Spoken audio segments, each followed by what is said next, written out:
Black, yellow, white ഫംഗസുകൾ വാർത്തയിൽ നിറയുമ്പോൾ ഉറുമ്പുകളെ ബാധിക്കുന്ന സോംബി ഫംഗസും ചർച്ചയാകുന്നു. ഉറുമ്പുകളുടെ തലച്ചോറിൽ കയറിപ്പറ്റി മനസ്സിന്റെ കടിഞ്ഞാൺ പിടിച്ചെടുത്ത് അവയെ മരണത്തിലേക്ക് തള്ളിവിടുകയാണ് ഈ ഫംഗസുകൾ ചെയ്യുന്നത്.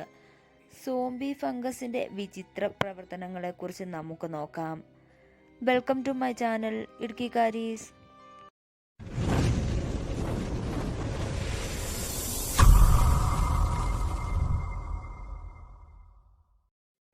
ഒരിനം ഫംഗസ് തായ്ലാൻഡിലെ റെയിൻ ഫോറസ്റ്റിൽ ഉയരങ്ങളിൽ താമസിക്കുന്ന തച്ചൻ ഉറുമ്പുകളെ ലക്ഷ്യമിട്ട് ഉറുമ്പുകളുടെ നാഡീവ്യവസ്ഥയെ ഹൈജാക്ക് ചെയ്ത ശേഷം ഫംഗസിനെ പുനരുൽപ്പാദിപ്പിക്കുന്നു.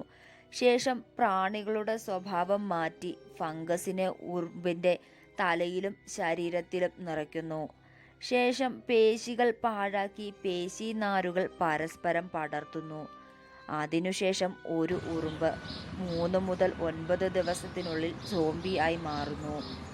എന്നിരുന്നാലും ഈ ഉറുമ്പുകൾ അവയുടെ ആദ്യ നാളുകളിൽ സാധാരണ ജീവിതം തന്നെ നയിക്കുന്നു.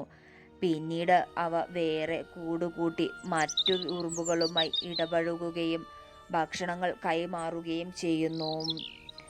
സാധാരണ ഉറുമ്പുകൾ മരത്തിലൂടെ വരി വരിയായി ചലിക്കുമെങ്കിൽ സോംബി ഉറുമ്പുകൾ ലക്ഷ്യമില്ലാതെ ഒറ്റയ്ക്ക് ചലിക്കുന്നു. ഉറുമ്പ് നിലത്ത് വീണ ശേഷം 9 അല്ലെങ്കിൽ 10 ഇഞ്ച് ഉയരത്തിൽ ഈർപ്പമുള്ള ഇലകളിൽ സ്ഥിതി ചെയ്യുന്നു.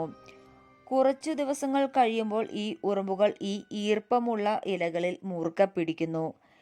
ഈ രോഗം ബാധിച്ച ഉറുമ്പിന് ഒരിക്കലും ഈർപ്പമുള്ള ഇല വിട്ട് പുറത്തു പോകാൻ സാധിക്കില്ല. മരണശേഷവും ഉറുമ്പിൽ ഈ ഫംഗസ് നിലനിൽക്കുന്നു. അതിനാൽ മരണശേഷവും ഈ ഉറുമ്പ് ഈ ഇലകളിൽ തന്നെ സ്ഥിതി ചെയ്യുന്നു. ഉറുമ്പിന്റെ മരണശേഷം കുറച്ചു നാളുകൾക്ക് ശേഷം അതിന്റെ തലയ്ക്കുള്ളിലൂടെ കൂണുപോലുള്ള ഫലവൃക്ഷങ്ങൾ വളരുന്നു. ഈ കൂണുപോലുള്ള ഫലവൃക്ഷങ്ങൾ അവയുടെ കണ്ണ്, മൂക്ക് അങ്ങനെയുള്ള പല അവയവങ്ങളിൽ നിന്നും വളരുന്നു. ഈ ഉറുമ്പ് അവസാനം ഈ വൃക്ഷങ്ങൾക്ക് വളമായി മാറുന്നു. അപ്പോഴും ഇവ ഈ ഇലകളിൽ മുറുക്കെ കടിച്ചിരിക്കും. അതാണ് സോംബി ഉറുമ്പിന്റെ സവിശേഷത. അടുത്ത വീഡിയോയുമായി കാണുന്നതുവരെ ബൈ ബൈ ഇടുക്കിക്കാരീസ്.